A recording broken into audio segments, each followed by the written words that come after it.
Proses paling sulit dalam hidup bukan mengejar mimpi, tapi menerima siapa diri kita sebenarnya.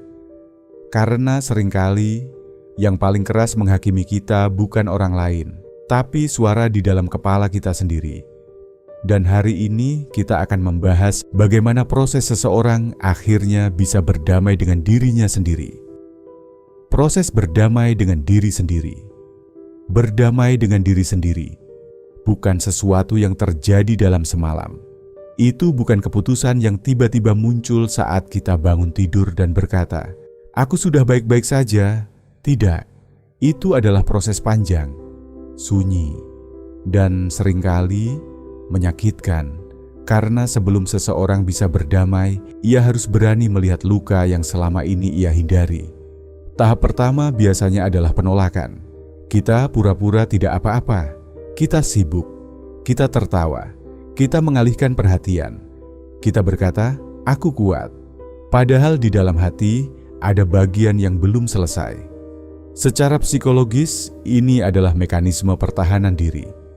Otak kita memang dirancang untuk melindungi kita dari rasa sakit. Tapi masalahnya, luka yang dihindari tidak pernah benar-benar hilang. Ia hanya bersembunyi dan muncul dalam bentuk lain. Overthinking, mudah marah, merasa tidak pernah cukup, takut ditinggalkan, takut gagal, sampai akhirnya kita lelah. Dan kelelahan itu menjadi titik balik. Di titik ini, seseorang mulai bertanya pada dirinya sendiri, "Kenapa aku selalu bereaksi seperti ini? Kenapa hal kecil bisa melukai aku begitu dalam?" Itulah awal kesadaran. Dan kesadaran seringkali terasa tidak nyaman. Karena kita mulai melihat bahwa bukan dunia yang selalu salah. Kadang ada luka lama yang belum sembuh. Tahap berikutnya adalah menerima kenyataan. Menerima bahwa kita pernah gagal. Menerima bahwa kita pernah memilih orang yang salah. Menerima bahwa kita pernah menyakiti orang lain. Dan menerima bahwa kita pun pernah disakiti. Ini bukan tentang menyalahkan diri. Ini tentang memahami. Dalam psikologi, proses ini disebut self-awareness. Kita belajar mengenali pola. Kenapa kita takut sendirian? Kenapa kita butuh validasi? Kenapa kita sulit percaya? Semakin kita memahami diri sendiri, semakin kita berhenti menghakimi diri sendiri. Lalu datang fase yang paling berat, memaafkan diri sendiri. Memaafkan versi diri yang dulu. Versi yang belum tahu cara mengatur emosi. Versi yang bertahan dengan cara yang salah, versi yang hanya mencoba selamat.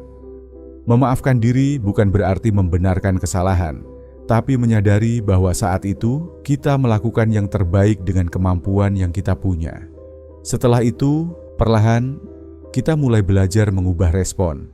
Dulu kita reaktif, sekarang kita mencoba jeda. Dulu kita langsung menyalahkan diri, sekarang kita mencoba berkata, "Tidak apa-apa. Aku sedang belajar." Proses berdamai juga berarti menerima kekurangan.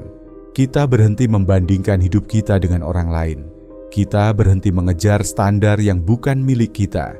Kita mulai bertanya, apa yang sebenarnya aku butuhkan? Bukan apa yang membuat orang lain terkesan.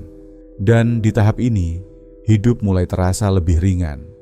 Masalah masih ada, kritik masih ada, penolakan masih ada.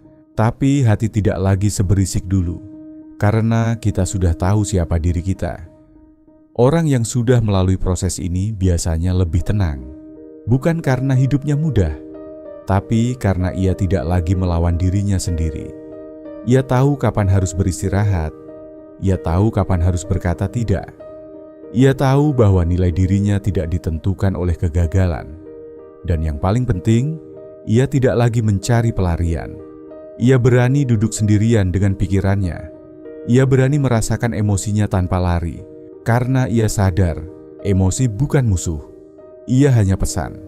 Proses berdamai dengan diri sendiri adalah perjalanan dari menyalahkan menuju memahami, dari menolak menuju menerima, dari membenci menuju memeluk.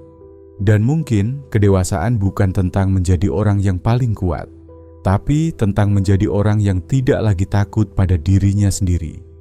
Karena pada akhirnya, kedamaian bukan ditemukan di luar. Ia tumbuh ketika kita berhenti berperang di dalam. Jadi, jika hari ini kamu masih merasa belum utuh, itu tidak apa-apa.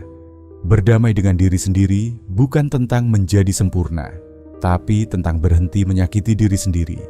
Pelan-pelan saja, kenali dirimu, terima lukamu. Karena pada akhirnya, rumah paling aman yang bisa kamu miliki adalah dirimu sendiri. Terima kasih sudah meluangkan waktu untuk menonton video ini. Semoga apa yang kita bahas hari ini bisa membantu kamu memahami dirimu sedikit lebih baik. Sampai bertemu di video berikutnya.